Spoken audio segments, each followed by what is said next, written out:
Yes. Okay. Yes. Here we have the Dow Jones chart, and we have what we call the bull rally. Okay.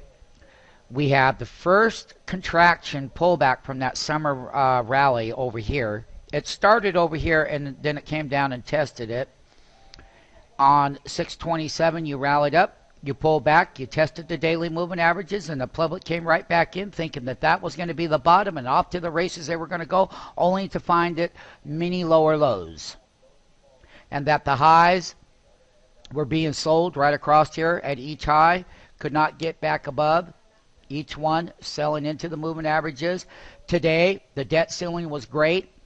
The Dow, the high of the Dow Jones today, my friends, was 12,282.42.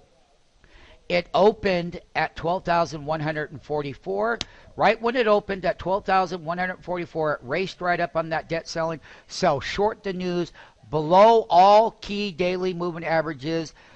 And that is bearish as far as what the public would look at, the ones that know anything about standard technical analysis. Big deal.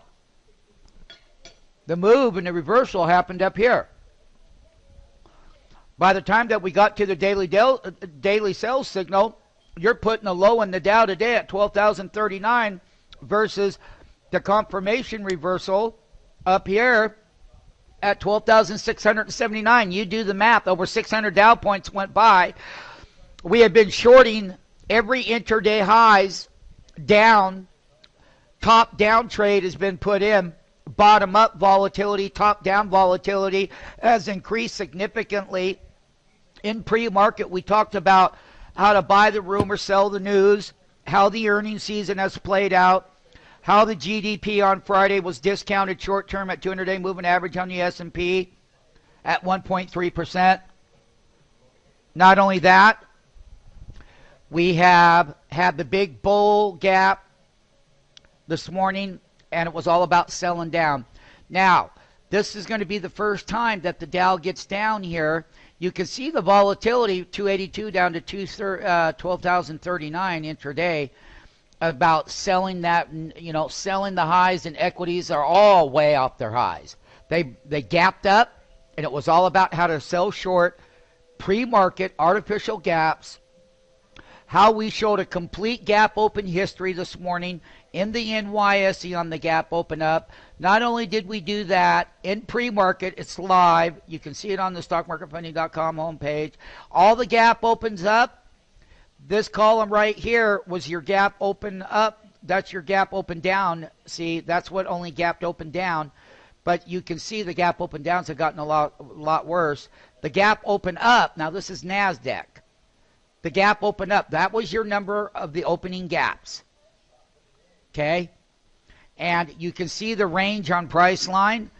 But now when you take a look at where the prices are, where the highs were and the lows, is that all of these gaps were to sell short. You can see they make their high on CME at 294, 284, $10 down. Apple, 399.50 on the high, down to 392.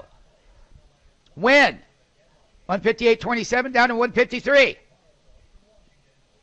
The bull, we talked about in pre-market, this one right here. Look at the high, 89 down to 83. Look at the Amazon high, 227 down to 221. We did all of these live ass trades. Netflix high, 269.50, short down to 261, and we're coming off the bottoms now. But we talked about the price volatility would increase, and that the S&P chart, which we already did, 500, is threatening its long-term bull 200-day moving average. Its long-term bull trend that is being jeopardized. And that 200-day moving average for calendar 2011 has worked perfect for the so-called, bull. However, every stock in the Dow component's been selling off the highs. Okay? And they have. And artificial price gap openings is that we were going to short that resolution in that news, and we talked about it. The price volatility has increased, as we said that it would, from extremely positive to extremely negative. All indexes are getting haircuts. This was just down 86 handles. Okay? The intraday highs down to the intraday lows and understanding pre-market. Look at the S&P 100 large cap down 3.10. Look at here. You're below the 200-day moving average at 12.83 from the move. And that we have made lower lows. So every time you bounce up to sell short, but you made a lower low there on the Dow, and you also made a lower low here on the S&P from Friday's lows. And how lower lows are going to get made versus how higher highs would be made over here. These are how higher highs are made. And these are how lower lows make lower lows in trends. And price volatility increases. And how to sell short when we're in this kind of reversal, that any pre-market gap up, when they put in their high, they're going to reverse the leadership trades. Okay? Once again, Dow Jones has a daily sell signal. But if you were, remember, standard technical analysis, by the time the sell signal got here, called moving average convergence divergence, this is where the reversal started from the bull trend. Right here. It consolidated the moving averages, tested double top, confirms it right here on 725. The high was 12,679. Well, now standard technical analysis will tell you, if you're waiting for a daily sell signal, you gave up 600 points of that reversal.